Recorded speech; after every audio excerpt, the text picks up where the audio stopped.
Bezrat Hashem, j'ai eu une petite hésitation. Est-ce qu'aujourd'hui reprendre une autre Torah de Rabbeinu ou combler celle, ou plutôt compléter celle de la semaine dernière? J'ai préféré compléter celle de la semaine dernière. Et étant donné que les propos qui sont là-bas ils sont extraordinaires, j'ai dit pourquoi nous priver de cela. Donc, la semaine dernière, on a parlé du Likutei Moharan, deuxième partie. Il y a Likutei Moharan le premier et Tiniena. Tiniena en araméen, c'est la deuxième partie. La deuxième partie dans la Torah bête qui est essentiellement autour de Hanouka. On a vu dans la première partie, en un mot exactement, toute l'importance du travail, du remerciement à Hachem, Toda et de la halacha. Et de là à l'étape qui suit. Laquelle? Il dit Rabbeinu un truc extraordinaire. Je lis. Soyez concentrés parce que ça va aller très vite. Plus vite que le TGV. Combien c'est la vitesse du TGV? 300 km/h. Voilà, moi je suis 500. Vous êtes avec moi, chers amis? Ah, Rabbeinu est là, c'est sûr. Quand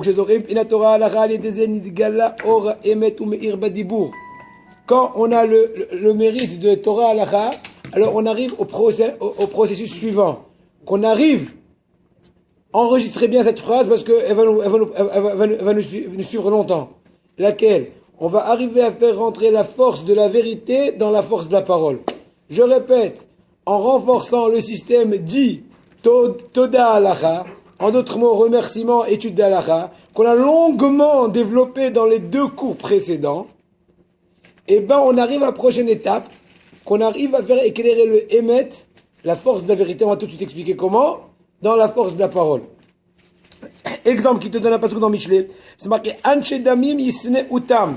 Traduction littérale, des gens qui ont des sangs, avec S-A-N-G, en d'autres mots, on fait allusion au sheker, on fait allusion au mensonge. Isne utam, ils haïssent la personne qui est tam, qui est intègre. En d'autres mots, on voit que l'aspect, si j'ai bien compris, de mensonge est symbolisé par le sang, en d'autres mots, par les mauvais sangs. Donc, or, on a longuement expliqué toute la circulation du sang dans les cours précédents, qui est au contraire, quand elle est bien faite, symbole de remerciement, que le sang a repris la bonne circulation, la halakha qui est aussi le mot tahalucha, circulation, etc. Et donc, on comprend le lien peut-être, un peu, entre la force de la vérité qui est l'inverse des mauvais sangs. L'inverse du sheker. Et de là, à l'étape suivante. Ava halakha kakshoti matzara, zepinat torah azam me'ira emet, pinat titen emet Yaakov esed Avram. Truc extraordinaire. Titen Emet Yaakov, pasuk bien connu, tu vas donner la vertu du Emet à Yaakov Avinu et le Chesed Avram. On a expliqué au début de la Torah que le mot Chesed, ça fait allusion à l'étude de la Halakha. Comme David Améler, c'est marqué Zochra Chasde David.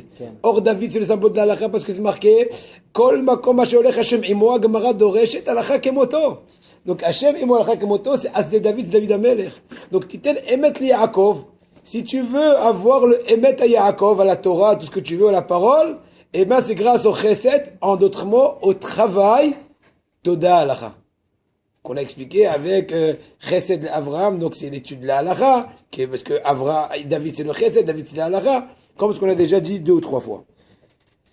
Ce qu'il dit ici Rabbeinu dans ces termes-là. Donc, Alieda, et même plus que cela, faut savoir au Rabotai que même le mensonge n'a de raison d'existence que de par l'appui de par l'appui de la vérité. Ça veut dire même un menteur, s'il sème pas un peu de vrai dans ses propos, on va pas acheter. Donc on voit en d'autres mots que la réelle existence, c'est le émet. Le émet, même dans le mensonge. Donc en d'autres mots, le émet, qui vient encore de Toda Halacha, il va rentrer dans le dibour, on va expliquer comment.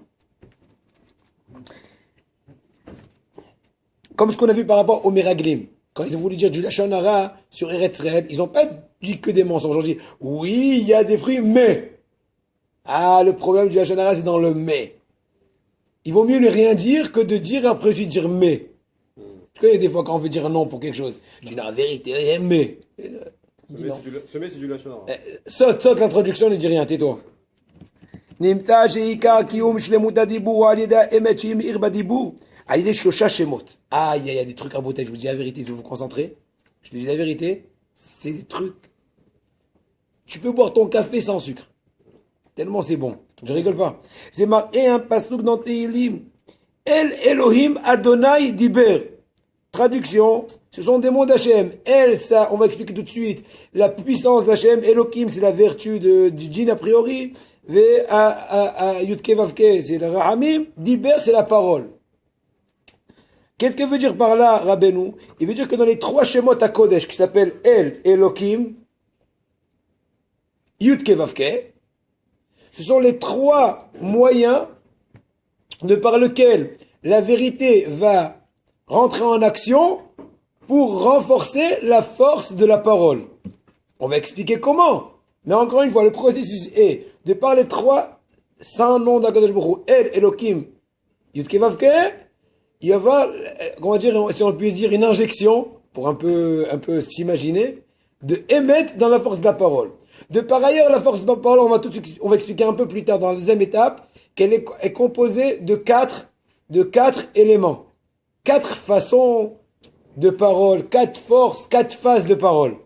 Point final. Développons, 2 points, ouvrez les guillemets, à la ligne. Il te dit un truc extraordinaire. Elush Losha Shemot Em Mekor Emet. Il te dit ces 300 noms, El, Elohim, Adonai, Diber. Ils sont donc l'origine de la vérité. Et de par leur biais, il va luire le émettre dans la parole. En d'autres mots, quand on dit la parole, on parle la parole à la puissance 4. Je me permets de parler comme ça. En d'autres mots, qui est composée par 4 facettes, 4 forces, 4 composants. Je sais pas comment exactement, comment dire les choses, mais on va comprendre. Il y a 4 parties de la parole. C'est pour ça que quand Am Israël était en exil, et ben même la parole était en exil. Comme c'est marqué par rapport à Moshe Rabbeinu. Et voilà. Moshe Rabbeinu, quand il a eu la rencontre avec Akadosh Baruch Hu, entre guillemets, bientôt, par Achat Shemot, d'ici 2 semaines, Be'ezrat Hashem. Hein? Ça passe vite. Shovavim Tat. Shanem Oberet. Rega. C'est marqué que Akadosh Baruch Hu essaye de, comment dire, persuader Moshe d'aller en Égypte. Et Moshe avec sa Hanava, etc. Et à un certain moment, Moshe de dire à Akadosh Baruch Hu, je ne suis pas une personne qui parle beaucoup, ni hier, ni avant-hier, ni.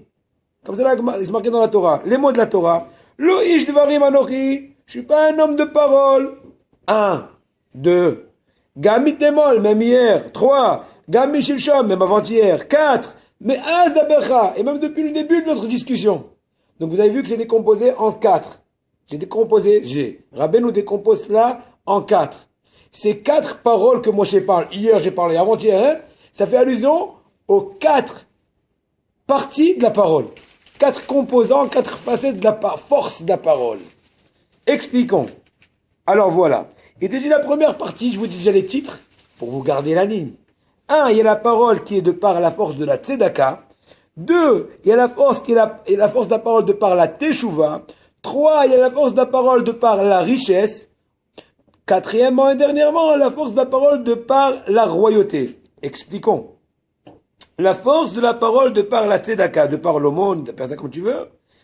Il y a un pasuk dans Yeshaya qui dirait Medaber bitzedaka. Traduction littérale, tu parles avec l'aumône. Donc on voit déjà un point direct de la force de la tzedaka qui est immiscée, qui est symbolisée de par la force de la parole. Il te dit, c'est bien connu que quel est le point plus qu'un homme par rapport à un animal? La force de la parole. N'est-ce pas? Aussi, mais c'est la même chose. L'intelligence s'exprime de par la parole. D'accord. C'est sur les... Comment on met cacher la tzedaka? Regarde, je t'en prie. Une seconde. J'explique. Ça vaut la nôtre. Même en Kabbalah, ça prend du temps. Shehu adibour, shehu geder adam. Vehu inat tzedaka. Shehu gomel eset. Maintenant, on va expliquer pourquoi. Pourquoi Ima Biriot? Parce qu'il y a un passage qui dit comme ça. Akadosh Baruch Hu, il a dit Naase Adam aux anges. Oui? Non? Parashat Bereshit. Et de par ailleurs, les Hachamim disent qu'il y a un jeu de mots. Naase Adam. De par ailleurs, c'est marqué dans l'Akdamot du Zohar. C'est marqué aussi Veshem Ish Asher Asiti Imo Hayom. On parlerait là-bas de Chesed entre Boaz et Ruth. Un truc comme ça. Donc on voit le mot Asiti Hayom et Naase Adam sont en rapport. Donc, or là-bas c'est un Esed Tzedaka. Donc on voit le mot Naase Adam et Asiti Tzedaka, c'est en rapport. Or Adam c'est la parole, on l'a dit tout à l'heure. Donc, 1 plus 1, l'homme, c'est la force de la parole. Vous avez compris?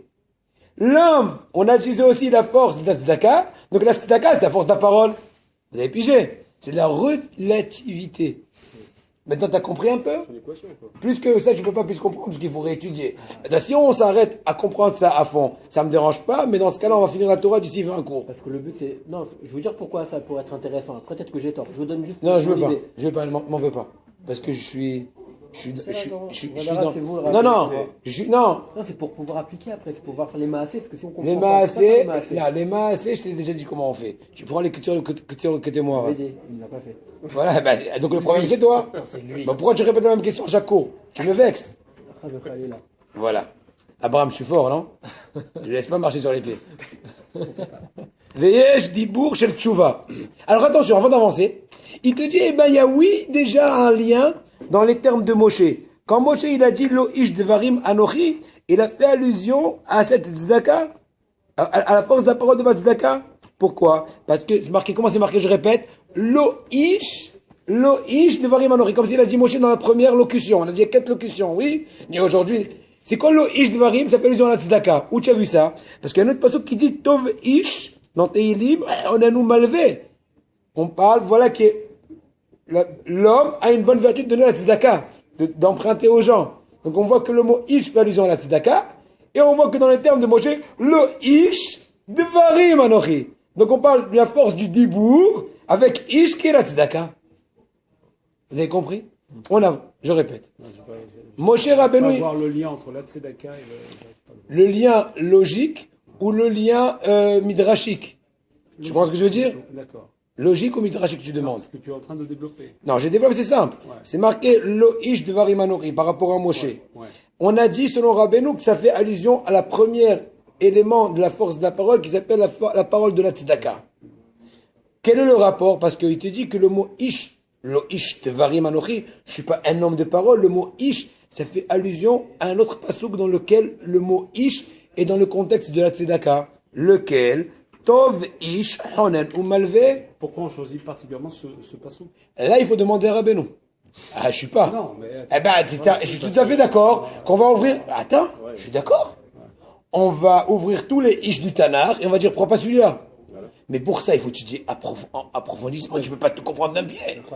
Si tu veux que je te pose des cols, moi je vais pas en finir. Je peux écrire un livre de cols. C'est quoi, une sorte de Xerashava avec... Une espèce de dracha. Effectivement. Maintenant, c'est sûr que si on s'approfondit, on calcule les petits mots de Rabbeinu et les petites nuances, et le calcul général, le calcul détaillé. je veux comprendre la source, c'est tout. Non, je t'ai répondu. Voilà. Non, apparemment, tel que je vois, c'est une espèce de jonction que Rabbeinu a fait. Tel que je comprends, tel que je perçois.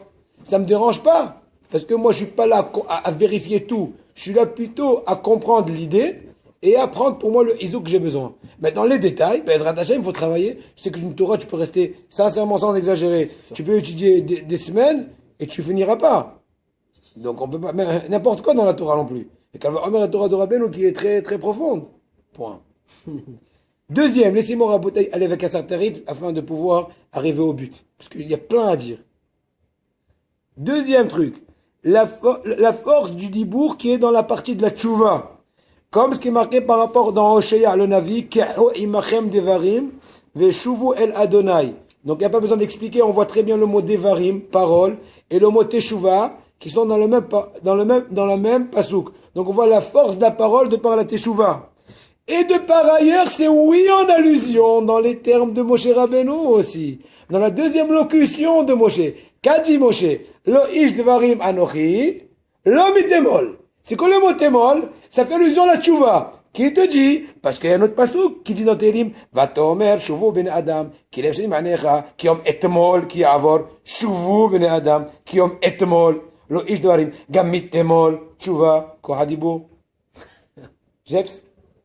Merci. Troisième facette, composant, force de la parole.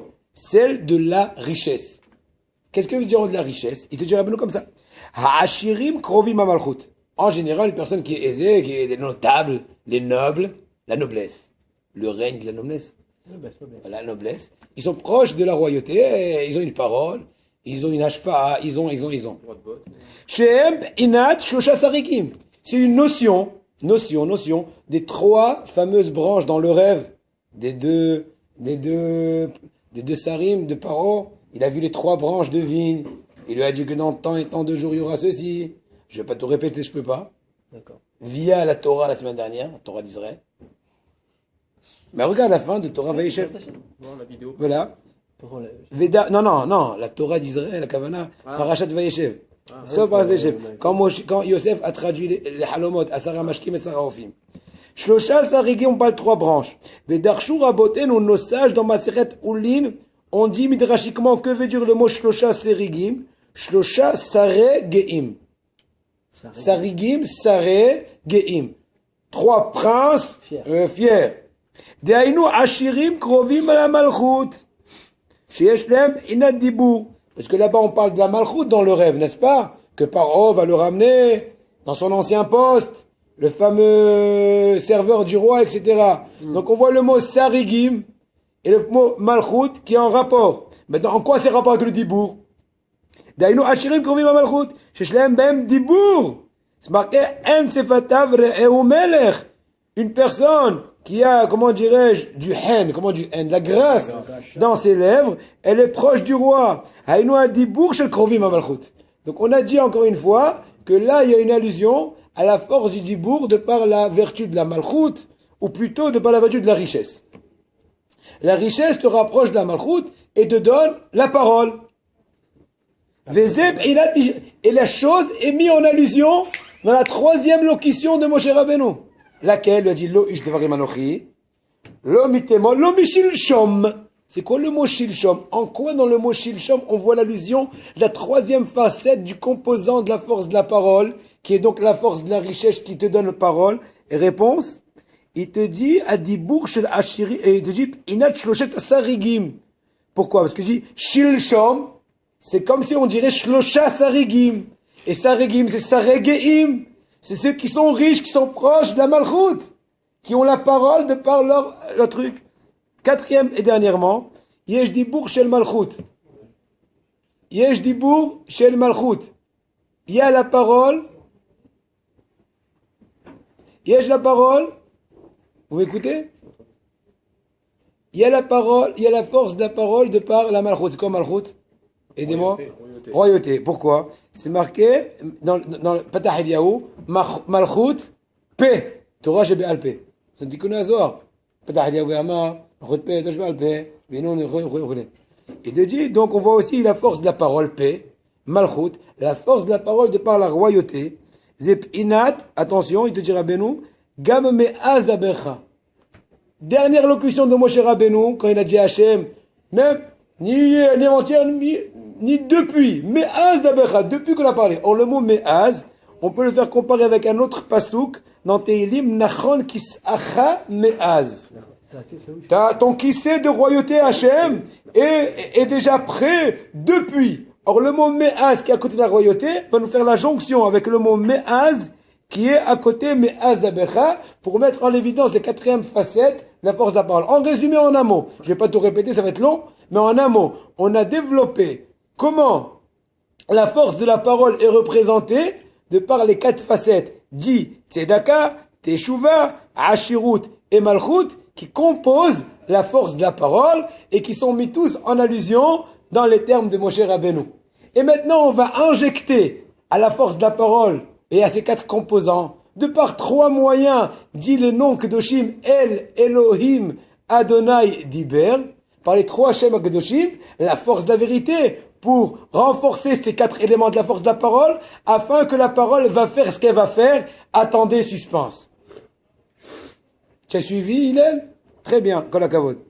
Merci pour tous ceux qui m'écoutent, parce que ça me donne la force de continuer, parce qu'autrement, c'est comme quand j'ai dans, comment s'appelle le truc là? Le ballon là qui en l'air. Hein? Pique-nique au ballon. Voilà.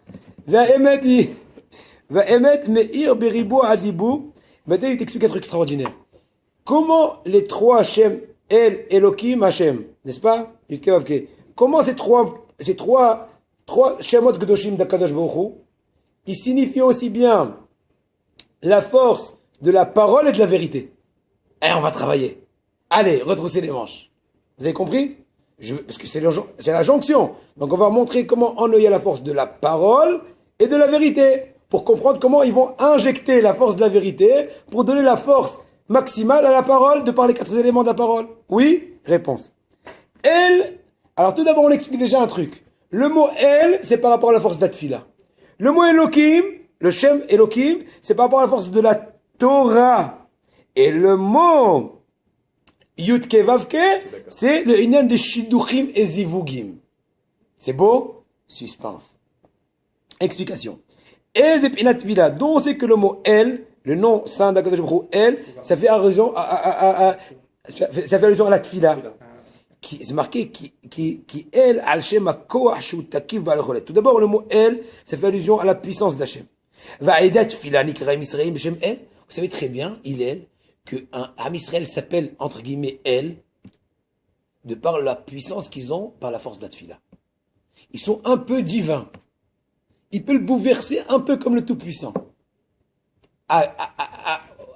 Au point où Hachem leur a permis. Mais en tout cas, il leur a donné cette faculté.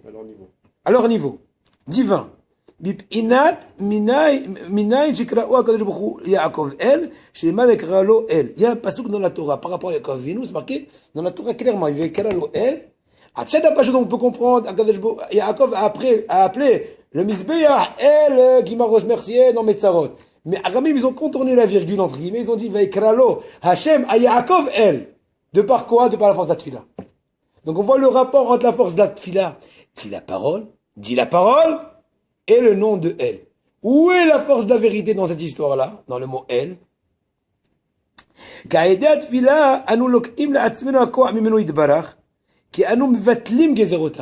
On a la force d'annuler les décrets divins de par la force d'Atfila.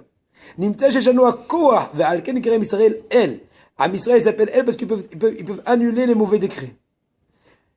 Ou comment chez Amor Abodin Zoram Vracha, comme c'est marqué dans nos sages, dans les Yerushalmi, lo ish el vichazev, lo ishu she'asa divrei el kekazav. Ça veut dire que, je veux pas trop m'attarder là, c'est un peu compliqué, mais l'idée est que, on a l'impression que de par la force d'Atfila, on a détourné le décret. Mais c'est Hachem qui nous a permis de le faire. En un mot, c'est la force d'Atfila. Car les Tfila mevatlim gzerotay va'azit, ou misham meir badibur p'inat ou gvuratcha, Yedaberu. Dehainu al yedei hakoach ugvura sheze p'inat El, al yedei hakoach yedaberu. Comment on dit dans Ashrei? Ugvuratra yedaberu. C'est quoi le mot gvura? C'est le mot El. Takif. Yedaberu, la parole. Ça y est, on a fait la jonction. La parole, qui est la force de la gvura, c'est aussi le dibour, gvatra yedaberu. Et c'est aussi la force de la tfila. Et là, ça va faire rentrer dans le Emet. Qu'Atfila Irak allait des Emet. Comment je katouf Karov Hashem. Karov Adonai lechol koreav. Chol Hashem kraou be'emet. Tu vois que la force d'Atfila est en rapport avec le Emet. Résumons. Le mot El, le mot Tfila, le mot parole, le mot Emet, Zilbzach. Auto d'avoir. Le mot El, tout puissant, c'est la Tfila. On a expliqué parce que la Tfila a la puissance de bouleverser. Comme le El. C'est aussi la parole, comme ce qu'on a mis dans notre pasouk. Et c'est aussi le Emet. Donc on a expliqué en un mot comment dans le mot El, il y a la force de la parole du Emet en un mot. Troisièmement, ou plutôt deuxièmement, le mot Elohim, n'est-ce pas? On a dit qu'il est en rapport avec la force de la Torah. C'est le tuyau de la Torah qui va injecter dans la force de la parole. Qu'est-ce qu'il dit ce mot Elohim? Il te dit Va'atat yelo l'Elohim. Encore une fois dans Parashat Shemot. Quand Kadosh Baruch Hu parle avec Moshe dans le séné, dans le buisson, il lui dit, toi, tu vas être le Elohim de Aaron, et Aaron, ça va être ta parole, parce que Moshe, il balbutiait. Et donc, Kadosh Baruch Hu a dit, toi, tu vas être son Elohim, on va expliquer tout de suite, et lui, il va être ta bouche. C'est les mots de la Torah, plus ou moins. Mais le Targum d'expliquer, c'est quoi tu vas être Elohim, tu vas être son Rav, il dit le Targum. Donc, on voit le rapport entre la Torah, qui dit Rav, dit Torah, enseignant, etc. Et donc c'est une allusion avec le mot Elohim. Et c'est aussi une allusion avec le mot paix. Oui, Elohim, c'est le paix. Donc on voit déjà la jonction dans le mot Elohim entre la force de la parole paix et la parole et la force de la Torah. Maintenant, d'où on sait que le mot Elohim c'est aussi Emet, c'est marqué Torat emet aita befiou. On parle du Rav idéal, il faut qu'il y ait Torat emet befiou. Autrement, tu ne peux pas apprendre de lui. Donc on voit le rapport entre Torah, Emet, parole et Elohim. Troisièmement et dernièrement, quoi? Le mot Yudke Vavke. Vous me suivez, chers amis? Oui, le nom d'Hachem. Alors, il te dit, c'est les Shidduchim. Le tuyau à lui, la façon d'agir, c'est les Shidduchim. Zivugim. Où est-ce qu'on voit dans le mot Yudke Vavke aussi bien la faculté, ou plutôt l'aspect de la parole, l'aspect du Emet, pour comprendre comment de par les Shidduchim, il a la force, tuyau, de faire entrer la force de Emet dans la parole? Pigé? Réponse. Eh bien, tout simplement, d'un côté, c'est marqué par rapport au Shidduchim, quand Lavan, quand il est venu Eliezer chercher une femme pour Yitzhak, dit Rivka. Alors Lavan, il a dit, mais Hachem yatsa adavar. Donc déjà, on voit le rapport en le mot Hachem, Yudke Vavke, mais Adonai yatsa adavar, Yudke Vavke. Et le mot de Shidduchim, il était question de Rivka, Shidduch avec Yitzhak, de par Eliezer. C'est d'un côté, on voit comment le mot Shidduchim, comment la notion Shidduchim en rapport avec le nom Yudke Vavke.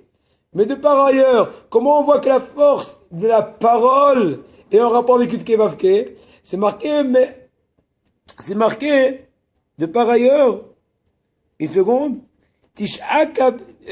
Asara Kabin, 10 mesures de parole sont descendues dans le monde, 9 ont pris les femmes, 10 les Shidduchim.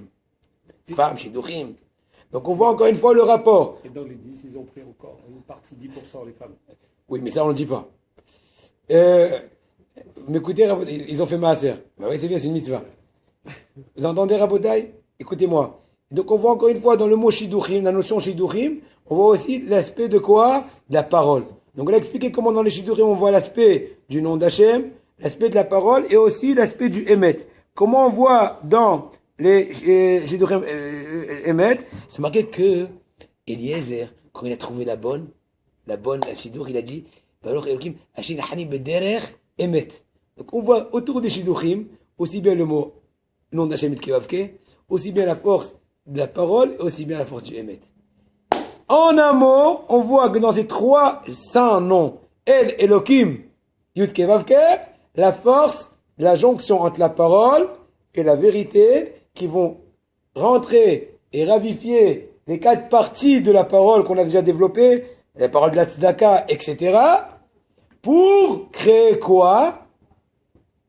Compléter, renforcer, faire le tikkun du Lashon HaKodesh. C'est l'aspect ultime de quoi? De la shlemut, de tikkun de la parole. Quand on a immiscé bien et comme il faut, de par la avoda de Toda Halacha, on a réussi à créer le Emet qui va rentrer dans la parole, de par la procédure qu'on a expliqué, les 3 noms Kodesh qui vont faire rentrer dans la force de la parole les 4 parties. Ça, on va voir la Lashon HaKodesh. Et qu'est-ce qu'on va gagner avec la Lashon HaKodesh? On va gagner un truc extraordinaire. Lequel? Écoutez bien. Oyez, citoyens. Ou shlemut adibur ou p'inat Lashon HaKodesh. Comment on dit shlemut, Hillel? Complet. Aspect Complet, la réponse. L'aspect complet, l'aspect idéal de la parole, qui colle les shonot à ami, même asérim. Toutes les langues des goïms, ils s'appellent manquantes. Ils s'appellent dans le Navi Lashon Ilgim. Si je comprends bien, c'est comme une locution qui veut dire manquante. C'est une langue boiteuse, entre guillemets. Ve'en shlemut rak Lashon HaKodesh. La shlemut, l'aspect parfait, la perfection. La perfection, c'est que dans le Lashon HaKodesh.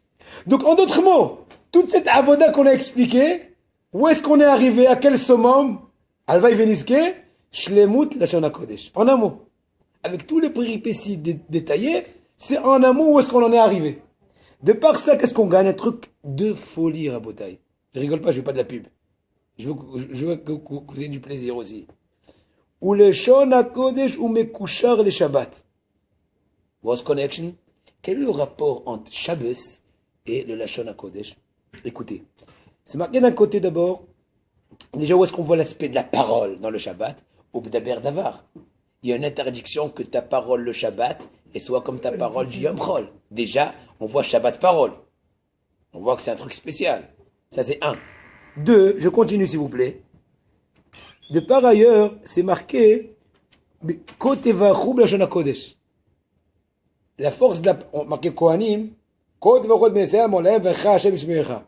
La Gemara dans Maseret Sota, il disait quoi? Kod v'arichu, Belashon HaKodesh. Le mot ko en hébreu, ça veut dire ainsi. Quoi ainsi? Belashon HaKodesh. Donc on voit aussi encore une fois que quoi? La Beracha, elle est dans le Lashon HaKodesh. Or Shabbat, c'est bien connu qu'il est le Makor HaBracha. Donc on a fait un shidur. Shabbat, c'est la parole, c'est la bracha. Et le Lashon HaKodesh, c'est la parole, c'est la bracha. On a expliqué ce qu'on est en train de développer. Et donc on comprend comment l'un peut, comment dirais-je, travailler, connecter avec l'autre. Maintenant plus que ça. Il te dit, ועל כן, על ידי שלשון הקודש מקושר לשבת, על כן על ידי שלמות הדיבור ובחינת לשון הקודש, על ידי זה ממשיכים השמחה של השבת מחר. Nouvelle avoda, ou plutôt nouvelle étape. De par le travail du Lashon HaKodesh, on arrive à attirer, à faire émaner la joie du Shabbat dans les 6 jours de la semaine. En d'autres mots, j'explique. Qui émet à Olam Inat Atzvut. Un truc extraordinaire à bataille, tenez-vous. Je vous dis un truc de fou. Les jours de la semaine, ils sont notion de tristesse. En d'autres mots, de manque. En d'autres mots, de trouble. En d'autres mots, de manque de Emouna. On ne sait plus est-ce que c'est la bourse qui va diriger, ou est-ce que c'est la banque, ou est-ce que c'est la femme, ou est-ce que c'est. Donc on est troublé. D'ailleurs, Shechet Yemei Bereshit, c'est des jours de Mara, c'est chaque jour une création. Ça peut porter préjudice. C'est le Nisayon de la Emouna. Qu'est-ce que tu veux dire quelque chose? Vas-y. Là, c'est 6 jours, on redevient Yaakov. Avec toutes les Faut devenir. Non, oui. on redevient, parce que toutes le problème. Je rajoute. C'est aussi, c'est marqué Matat. Matat, c'est un ange spécial qui est apparemment négatif, si je comprends bien. Pas Matat avec Resh non après. D'autres mots, c'est notion serviteur. Vous m'entendez? Serviteur, c'est négatif, entre guillemets. Maintenant, de par ailleurs, le Shabbat, c'est tout à l'inverse. Quoi? Shabbat, c'est notion fils. Quelle est la preuve? Quel est le remez? C'est marqué par rapport dans Parashat Bereshit, Vayolad ben, veikra shemo Noah. Donc Noah, c'est Minouha du Shabbat. Ben, c'est fils. Donc Shabbat, c'est notion fils. Très proche. Pas de souci. La joie, la complicité, l'aspect de perfection. On n'a pas de svekot. On est le fils, on a la joie, on est proche, on est tout. Et donc il te dit, Rabotai, quand on arrive à utiliser et à parfaire le Lashon HaKodesh, on arrive à faire cette jonction, cette extrapolation entre la simcha, la joie, l'aspect fils, l'aspect tout ce que tu veux du Shabbat dans les 6 jours. Et il te dit un truc Rabbeinu qui fait des frissons. Quoi? Écoutez la phrase. כשזוכין מבחינת לשון הקודש שהוא מקושר לשבת, אזי ממשיכים על ידו את הקדושה והשמחה של שבת לשיטים יחד. On arrive à attirer ça. Qui met Amad chez le Lashon HaKodesh מקושר לשבת, puisque le Lashon HaKodesh il est en rapport avec le Shabbat comme ce qu'on a expliqué tout à l'heure. על כן נמשך על ידו השמחה של השבת של השבת. Maintenant on finit avec une glace, avec la chantilly. Il te dit, viens faire de la Gmataria, toi, Hillel, qui est balèze. En maths. Non, je vais pas te dire de faire. Tu le feras plus tard. Mais écoute, toi qui es balèze.